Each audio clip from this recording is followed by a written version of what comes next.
Hey everybody, it's Chris at transientmobile.com back for video 2 of Archive from Distant Sounds. This time we're going to walk down the line of guitars and show you some of the moves and how I got these guys to balance out and some of the part arrangements. This guitar player is the guy from Scarlet Blue, who I thought the other song I did, Reach Her, a little tutorial on. I thought they did a really great job with orchestration and sort of building up the guitar parts in the appropriate spots. And he has a lot of cool delay stuff, octave stuff. He writes a lot of cool, interesting parts that aren't just constantly going. It seems like they think ahead when they're going to write some parts, and I've enjoyed that thus far. So there's quite a few guitars here. Let's start off with these clean ones here. Let you hear what they sound like, and I'll take you through the EQ settings and all that stuff. So once again, I got these guitars over to a bus.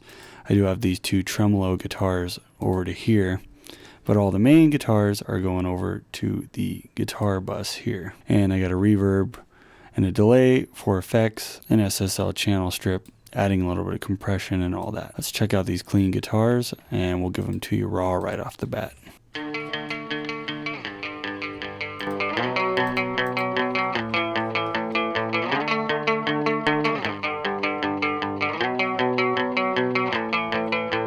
So let's go ahead and go with this first guitar. Alright, so on this guy, I didn't use channel strips on everything. Some of these are just active, but they're not doing anything. Rolled off some low end. Gave a little high-mid boost, around 6K, kind of getting these guys to sit on top. And then cut a little bit of the low mids, and I don't think I added, no compression on this one. So here's what this guy sounds like bypassed, and then kicked in with these two changes.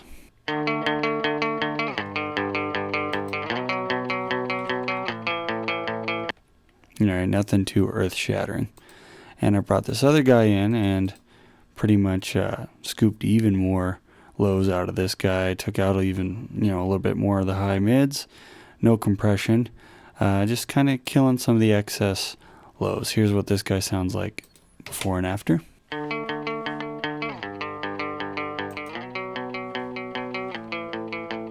So thinned them out a little bit, and here they are together.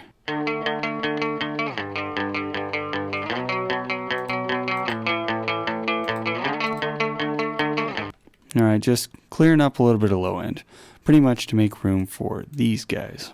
Dirty guitars as they're labeled. This is pretty much the heavier driving guitar, mainly throughout most of the song here. There's a little break in the interlude, but here's this guy without the channel strips engaged.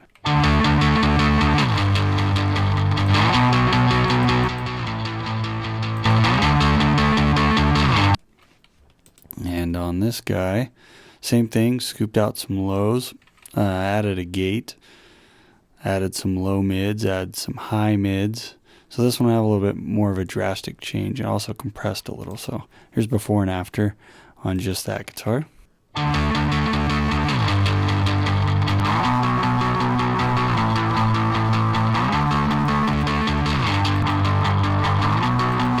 Cut out some of the low beefiness, but you got to have room for the bass in there as well. So let's go with this right guitar.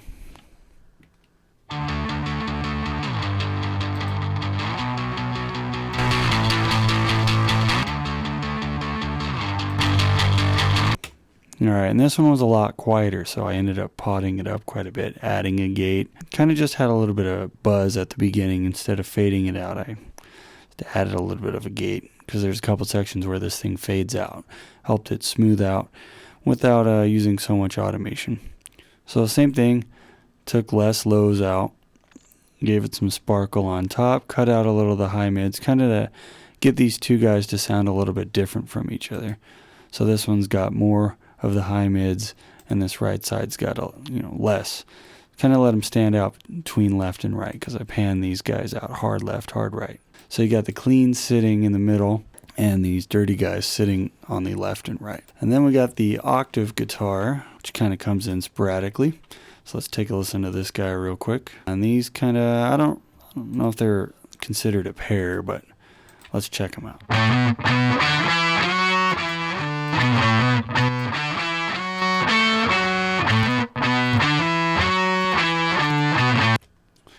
Alright, so channel strip again, rolling off lows. That's pretty much all I did on that. See what we did to the other side here. Even more lows, no compression, and everything else is straight up the middle. Cleaning out of the bottom end. Kind of when you start stacking a whole bunch of guitars, you got to make room, or more room, than if you had a couple guitar tracks only. Since this thing's layered, you got bass going on, dirty guitars. All that kind of starts to build up after a little while. You end up clearing some more extra room with the low end. And here we have, I believe, some octave stuff, a little like a lead type thing. Let's hear what he's doing.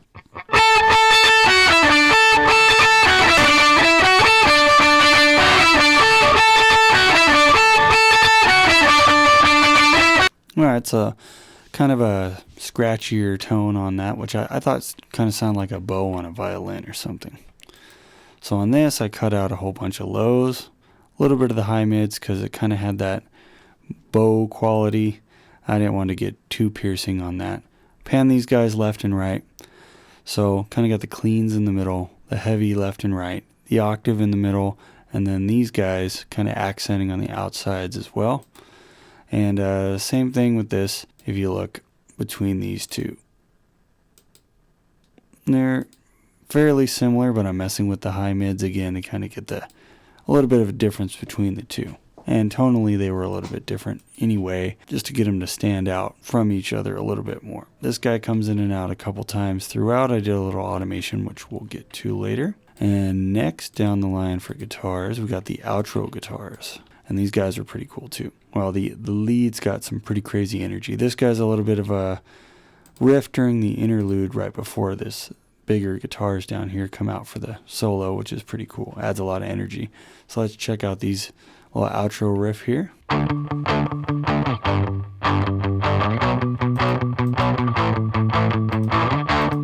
Suspect these guys, yeah, they're not doing anything. I pretty much added a channel strip across every channel. As soon as I fired up this session, I was going to use it to trim things back. These sounded cool on their own in my opinion, and I just left them alone. I didn't even do any automation. Kind of just set them where I like, and as long as I can hear them during that part, that's all I really cared about. So now we got these guys here, and these guys play off one another. The secondary one here on the right gets most of the spotlight. This left one's a little bit more of a harmony, so I'll show you what they're doing real quick, and then we'll go through their settings as well on the channel strips.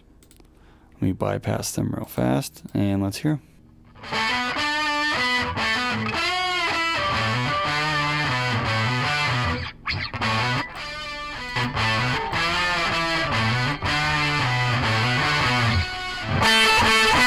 Let's see what we got going on here.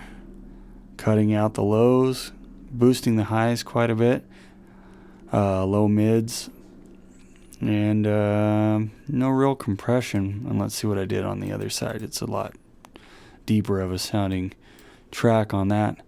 So I didn't go quite as aggressive on the cut on that. I didn't go as aggressive on the highs, and boosted the high mids and gave it a pretty good low mid boost, almost 8 dB. Pretty good amount of compression. These guys just kind of, they're drastically different in the levels, but I wanted you to hear what's going on.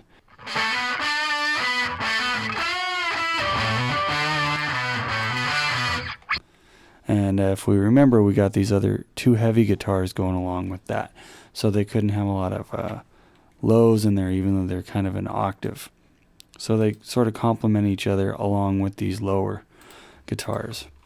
Now here's where this thing really takes off, is the outro lead delay, which he does some other cool stuff at the beginning on this delay track here, which, you know what, we actually skipped. Let's check that out real quick before we move on to the outro. So this guy does a couple things in the verses and a little bit on the build up, and I think this tone's pretty cool.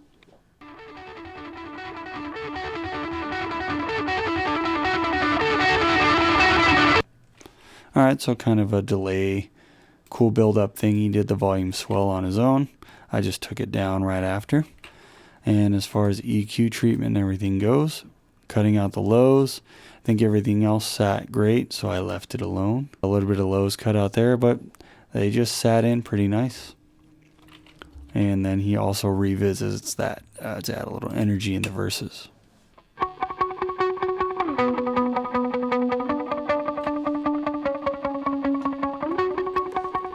little bit of a buzz going on, but you can't really hear it once the track's going. Now we'll move on to these outro delay guys. Let's check them out. Bypassed real quick, and then I'll kick these guys back in.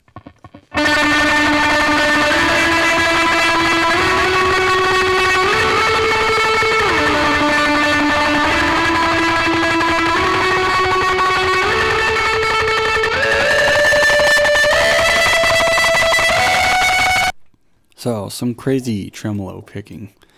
For this first track, let's check that out by itself with the channel strip on. Actually, kick it on once it's going.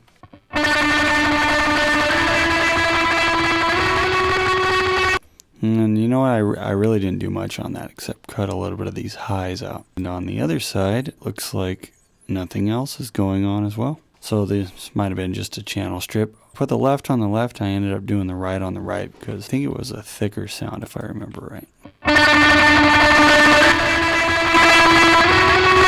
Yeah, so it's a little more prominent in the right, and this guy's kind of accenting on the left.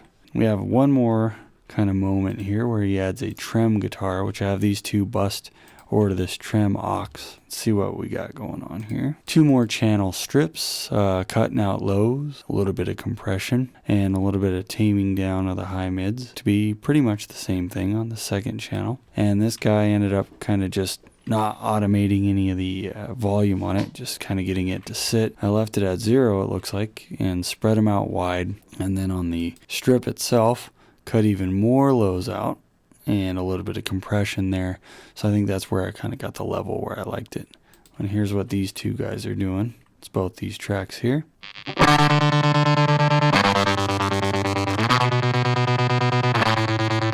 And then with nothing on the bus or the tracks themselves.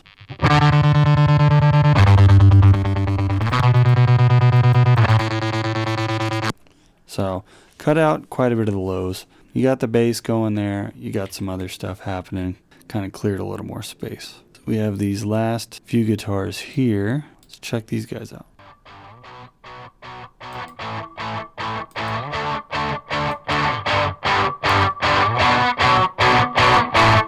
So kind of some accent riffs. Looks like this is one of these didn't do much channel strip situations on pretty much all of these. Yeah, none of these really have much going on, nothing at all. Placed them where I liked them, and I think they fit in to accent the build-up just before this outro. That concludes guitar, except for the bus. Let's check the bus out one last thing. And they're all going into this bus here. And we have a channel strip, cutting out even more lows, giving it some highs. All this stuff's kind of done while you're mixing, listening to everything going at once and seeing where everything's sitting. Some compression on this, but the threshold's not super low, so it takes a little bit to actually get going. And a little bit more sculpting EQ. Then I ran this through a delay and a reverb, so I will kick this bus channel on.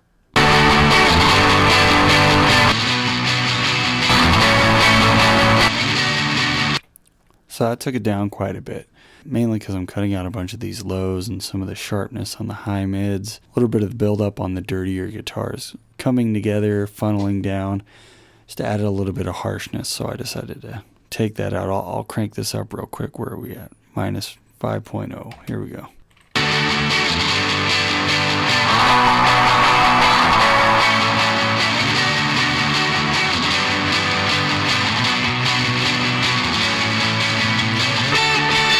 So just cleaning it up a little bit there, and some compression to control it. Then we'll hear the reverb and the delay on this guy. I'll kick the reverb on first.